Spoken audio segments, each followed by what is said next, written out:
शाइस्ता वैसे तो इस लफ्ज के मायने विनम्रता से है, लेकिन इन दिनों अतीक की बेगम शाइस्ता का एक अलग ही चेहरा दुनिया के सामने है।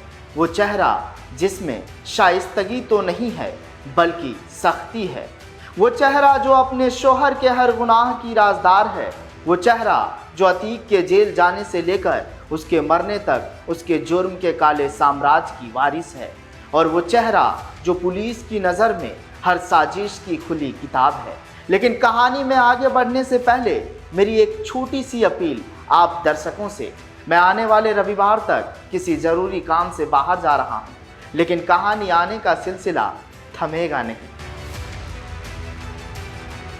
शाइस्ता नाम तो सुना ही होगा।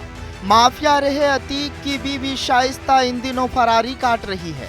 पुलिस के आंखों में धूल झोंक रही है। योगी की पुलिस चप्पे चप्पे पे निगरानी कर रही है और यूपी पुलिस शाइस्ता का सरेंडर का इंतजार कर रही है। उत्तर प्रदेश के सबसे बड़े डॉन रह चुके अतीक अहमद की पत्नी है शाइस्ता परवीन। अतीक की बेवा बीवी शाइस्ता पर 50,000 रुपये का इनाम घोषित है। वकील उमेश पाल हत्याकांड में आरोपी है डॉन अतीक अहमद की पत्नी शाइस्ता और 4 महीने से पुलिस से बचती फिर रही है। शाइस्ता परवीन हमेशा अपने साथ एक शूटर लेकर चलती है। पुलिस ने शाइस्ता को उत्तर प्रदेश की माफिया लिस्ट में शामिल किया है। अतीक अहमद की मौत के बाद शाइस्ता अतीक के गैंग का सरगना माना जा रहा है। उसके काले कारनामे और उसकी अवैध संपत्ति की मालकिन है। अगर जल्दी शाइस्ता पुलिस की गिरफ्त में नहीं आती तो उस परिणाम की राशि बढ़ाई जा सकती है। नेक, शरीफ, सभ्य, नरम दिल और काबिल, न जाने कितने मायने हैं शाइस्ता के। पिता पुलिस में थे तो अच्छे बुरे की तमीज़ भी थी।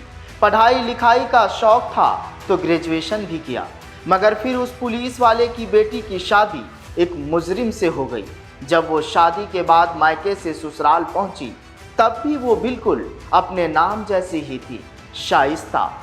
लेकिन फिर धीरे धीरे वो शाइस्ता कहीं गुम होती गई और सामने आई एक बेगम। यूपी पुलिस के कांस्टेबल मोहम्मद हारून बेशक ज़्यादा पढ़े लिखे नहीं थे, लेकिन उन्हें पढ़े लिखे होने के फायदों का ज़रूर पता था। यह वजह है कि 4 बेटियों और 2 बेटों का भरा पूरा परिवार होने के बावजूद उन्होंने कभी अपने बच्चों की पढ़ाई से समझौता नहीं किया। हर बच्चे को स्कूल भेजा और अपनी तरफ से हर किसी को तालीम दिलाने की पूरी कोशिश की। ये पढ़ाई लिखाई से मोहम्मद हारून का लगाव ही तो था कि 1985 में वो अपने पूरे परिवार के साथ अपने गांव दामोपुर से इलाहाबाद के चकिया इलाके में शिफ्ट हो गए, क्योंकि उनके गांव में तब बच्चों का कोई भी अच्छा स्कूल नहीं था। कहते हैं ना एक दिन वक्त जरूर बदलता है। किसी को अर्श तो किसी को फर्श पर ला पटकता है। जिस आवाज़ से लोगों के दिलों की धड़कनें थम जाती थी, दहाड़ता था तो बड़े बड़े कांप जाते थे। लेकिन अतीक और अशरफ मौत से पहले बेबस और लाचार नजर आए थे। मसलन ऐसा क्या हुआ कि खुद शाइस्ता अंडरग्राउंड हो गई? लेकिन सबसे बड़ा सवाल, क्या सच में शाइस्ता दिल्ली में छिपी है? जुर्म और राजनीति के दुनिया में अपना सिक्का जमाने वाला अतीक का परिवार एक समय में बेहद गरीबी और बदहाली से जूझ रहा था। उसके पिता एक मामूली तांगा चालक थे। वह दिन भर तांगा चलाकर अपने परिवार का पेट भरते थे। वही अतीक पढ़ने लिखने से कोसों दूर 10वीं फेल था। लेकिन किसको पता था कि ये छोटी छोटी शैतानी करने वाला अतीक एक दिन जुर्म की दुनिया का हुक्म का इक्का कहलाएगा। गरीबी में अपना गुजर बसर कर रहे अतीक के घर एक दिन दरवाजे पर एक कांस्टेबल ने दस्तक दी। यह कांस्टेबल अपनी बेटी का रिश्ता लेकर पहुंचे थे। अच्छे घर का रिश्ता देखकर माफिया अतीक के पिता फिरोज अहमद मना नहीं कर पाए और जल्द ही उत्तर प्रदेश के चकिया में शाइस्ता की शादी अतीक से हो गई। शाइस्ता की लाश का सच क्या? क्या शाइस्ता का हो गया एनकाउंटर? क्या शाइस्ता को पुलिस ने मार गिराया?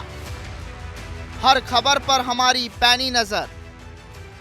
कहा जाता है कि शाइस्ता काफी गुस्से वाली है। ये बात अतीक को भी पता थी, लेकिन शाइस्ता का वो गुस्से वाला अंदाज ही यूपी के इस डॉन को भा गया था। कुछ महीने ऐसे ही निकल गए और फिर 2 अगस्त 1996 के दिन अतीक और शाइस्ता का निकाह हो गया।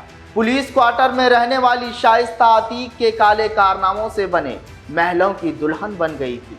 अतीक अपराध पर अपराध करता रहा और उसकी बेगम शाइस्ता उसे घर की 4 दीवारियों के अंदर से ही उसका साथ देती रही। इस कहानी में आज के लिए बस इतना ही।